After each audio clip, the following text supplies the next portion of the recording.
بندہ بعض دفعہ گھبراتا ہے کہ یار رزق زیادہ چاہیے، تھوڑا مل رہا ہے تو کیا کروں؟ میں اب آپ کو وہ حدیث سنانے لگا ہوں، شاید کسی نے نہ سنی ہو، چلیں میں رعایت کر لیتا ہوں، شاید کم لوگوں نے سنی ہو، صحیح روایت ہے، عقیدہ تو ہمارا وہی ہے لیکن ہمارا دھیان نہیں جاتا اس طرف۔ لو فر احدکم من رزقہ ادرکہ کما یدرکہ الموت،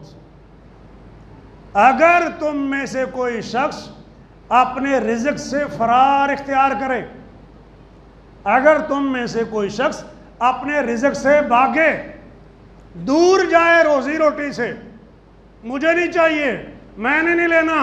دور بھاگے، فر یفر فرارن، اور فرار سمجھتے ہیں آپ، فرمایا اس کا رزق پھر بھی اس کے پاس پہنچ جائے گا جیسے اس کے پاس موت پہنچ جاتی ہے، پہنچ جاتی ہے نا۔ 60 کی سپیڈ میں جا رہا تھا، ریس دیے جا رہا ہے، ایسے تھوڑا سا جھٹکا لگا، وہ گرا، ساتھ ہی وہ گیا، ادرکہ الموت۔ ریس لگا رہا تھا، آگ لگ گئی، وہ گیا، کام کر رہا تھا، دڑام سے گرا، وہ اوپر کرین سے گرا، نیچے والے بھی گئے اور اوپر والے بھی گئے، ادرکہ الموت۔ ان الذين يغضون اصواتهم عند رسول الله اولئك الذين امتحن الله قلوبهم للتقوى لهم مغفرة واجر عظيم۔ یہ آیت پڑھ رہا تھا اور آیت بھی پوری نہیں ہوئی تھی، اللہ کا بندہ قرآن پڑھتے پڑھتے اللہ کے پاس چلا گیا، ادرکہ الموت۔ ایک گاڑی میں ان کا امتحان لیا اور فرمایا رب العالمین نے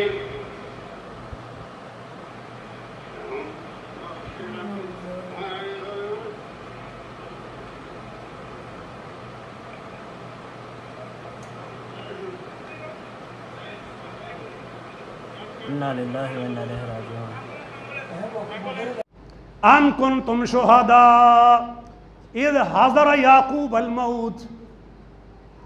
تھے تم اس وقت جب حضرت یعقوب کے پاس موت حاضر ہوئی، موت وہاں آ گئی، کی آندے موسیٰ نسیا موت کو تو موت پھر بھی اگے، وَلَن يَنفَعَكُمُ الْفِرَارُ إِن فَرَرْتُمْ، فرمایا اینما تکونوا یدرککم الموت ولو کنتم فی بروج مشیدہ، تم جہاں کہیں بھی ہوگے تمہیں موت آ لے گی، اگرچہ تم پکے برجوں کے اندر ہی کیوں نہ ہوئے، موت وہاں بھی تمہیں آ لے گی، گر لاکھ برس جیے تو پھر مرنا ہے، پیمانہ عمر ایک دن بھرنا ہے، یہاں بس توشہ آخرت مہیا کر لے، غافل تجھے دنیا سے سفر کرنا ہے۔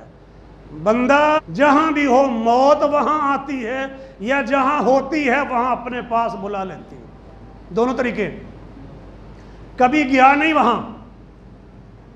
پہلا موقع تھا دوستوں نے کہا پکنک پہ جا رہے ہیں، فارغ ہی آپ چھٹی کا دن ہے، کبھی نہیں گئے تھے، وہاں گئے تو سیدھے ہی پار ہو گئے، ان کا خیال تھا کہ ہم باغیوں کو پکڑنے نکلے ہیں، یہ تو اب ہماری دسترس میں آگے ہیں، سب کو ہم پکڑ لیں گے، جب سارے آگئے ادرکہ الغرق، فرعون اپنی قوم سمیت وہ سب غرق ہو گئے، یہ تو ان کو پکڑ رہے ہیں،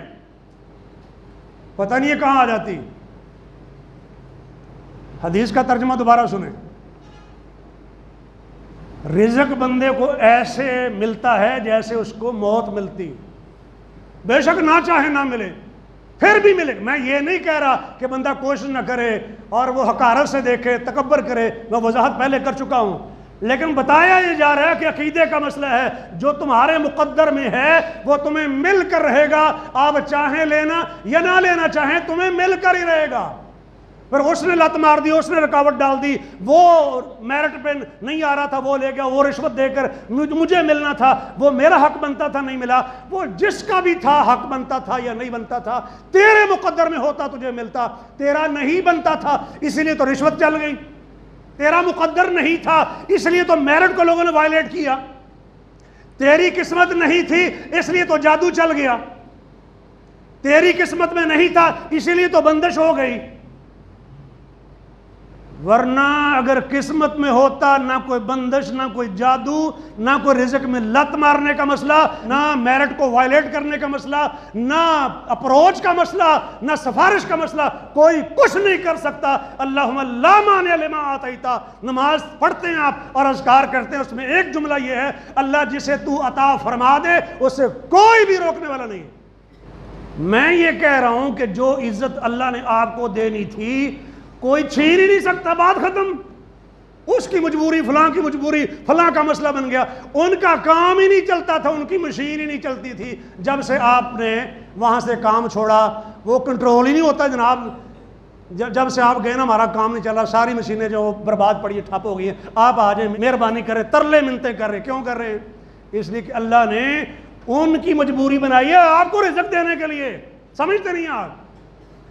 اور کبھی بندہ کہتا ہے کہ اللہ سے مانگے، وہ ایک چونٹی مانگ رہی ہوتی ہے،